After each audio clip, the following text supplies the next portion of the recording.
அன்பான மாதா தொலைக்காட்சி நேயர்களுக்கு இயேசுவின் பெயரால் வணக்கங்களும் வாழ்த்துக்களும். இன்றைய நற்செய்தியிலே இயேசுவிற்கு சவால் விடுவதை, அதாவது இயேசுவினுடைய அதிகாரத்திற்கு சவால் விடுவதை நாம் காண முடிகின்றது. அதாவது இயேசுவினுடைய பணி வாழ்வில் நாம் பார்த்தோம் என்றால் பலரும் பல வகையான கேள்வி கணைகளை இயேசுவின் மீது எழுப்பி இருக்கின்றார்கள். ஒன்று, அறிந்து கொள்வதற்காக, அதாவது நிலை வாழ்வை எனதாக்கிக் கொள்ள நான் பெற என்ன செய்ய வேண்டும் என்று அறிந்து கொள்வதற்காக கேட்கின்றார். சிலர் இயேசுவை சிக்க வைப்பதற்காக, மடக்க வைப்பதற்காக சிலருடைய கேள்விகள் இருந்தது. உதாரணத்திற்கு, வரி கட்டுவது, சீசருக்கு வரி கொடுப்பதா வேண்டாமா என்று. அதே நேரத்திலே உம்முடைய அதிகாரம் எந்த வகையான, எங்கிருந்து நீர் அதிகாரத்தை பெற்றீர் என்று இன்றைய நற்செய்தியிலே கேட்கின்ற அந்த ஒரு கேள்வியாக நாம் எடுத்துக்கொள்ளலாம். மூன்றாவது வகையான கேள்வி இயேசுவை நோக்கி சோதிப்பதற்காக, அதாவது நிலை வாழ்வை எனதாக்க வேண்டும் என்று சில நேரத்திலே ஒருவர் கேட்டது உண்மையிலேயே இயேசுவிற்கு முழுமையாக தெரிகின்றதா தெரியவில்லையா என்று அவரை சோதிப்பதற்காகவும் சில நேரத்திலே இயேசுவை நோக்கி கேள்வி கணைகள் எழுந்தன. ஆனால் இயேசுவினுடைய பதில் ஒவ்வொன்றிற்கும் வெவ்வேறாக இருந்தது. அறிந்து கொள்வதற்காக கேட்கப்பட்ட பொழுது இயேசு ஒரு தாய் தந்தை உணர்வோடு அவர்களுக்கு விளக்கி தெளிவுபடுத்துகின்றார், அவர்களுக்கு விளக்கப்படுத்துகின்றார். ஆனால் மடக்க வைப்பதற்காக, சிக்க வைப்பதற்காக அல்லது சோதிப்பதற்காக கேட்கப்பட்ட கேள்விகளுக்கெல்லாம் சில நேரத்திலே ஒரு மழுப்பலான பதிலை சொன்னாலும் அதில் அவர் ஒரு உண்மையையும் கூறி செல்லுகின்றதை நாம் பார்க்க முடிகின்றது. எனவே யூதர்களை பொறுத்த அளவில் அவர்கள் கொண்டிருந்த அதிகாரம் ஒரு 3 வகையான அதிகாரங்கள். ஒன்று பணத்தினால், 2 பதவியினால் அல்லது பட்டத்தினால். அதாவது பணத்தினால், சதுசேயர்கள் செல்வந்தர்களாக இருந்தார்கள். எனவே அவர்கள் கொண்டிருந்த அதிகாரம் பணபலம், படைபலம் என்று. அந்த பணபலத்தினால் கொண்டிருந்த அதிகாரம் சதுசேயர்கள் கொண்டிருந்த அதிகாரம். தலைமை குருக்கள் அதிகம் படித்தவர்கள்.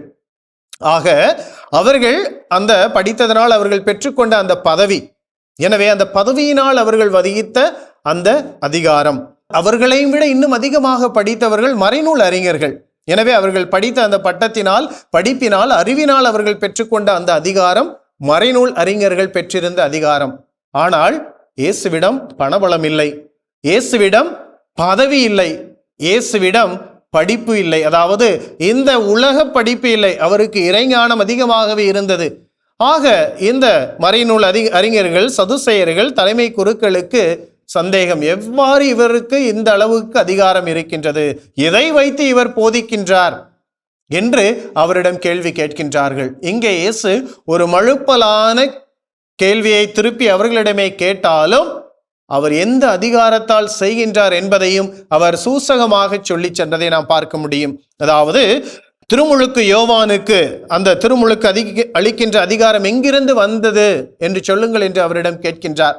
மேலிருந்து வந்ததா அல்லது கீழிருந்து வந்ததா என்று. இப்பொழுது அவர்கள் பதில் சொன்னால் 2 வகையிலும் அவர்கள் மாட்டிக்கொள்வார்கள்.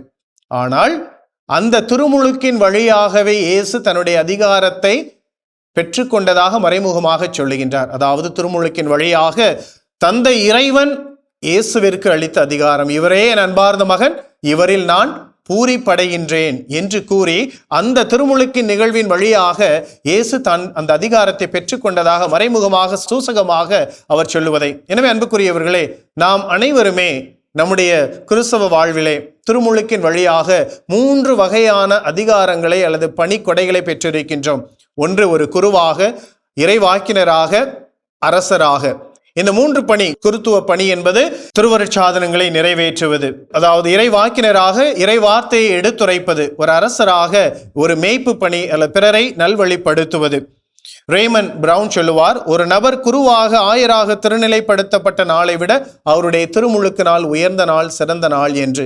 காரணம், அந்த நாளிலே தான் நாம் இறைவனுடைய அருளை, ஆசிரியை நம்முடைய வாழ்விலை பெற்றுக்கொண்டோம், அவருடைய கொடையை, அதிகாரத்தை நாம் பெற்றுக்கொண்டோம். எனவே அந்த திருமுழுக்கின் அதிகாரத்திற்கு, திருமுழுக்கினால் நாம் பெற்றுக்கொண்ட அந்த பணி வாழ்விற்கு உகந்தவர்களாக நாம் வாழ வரம் வேண்டி தொடர்ந்து இறைவனிடம் மன்றாடுவோம்.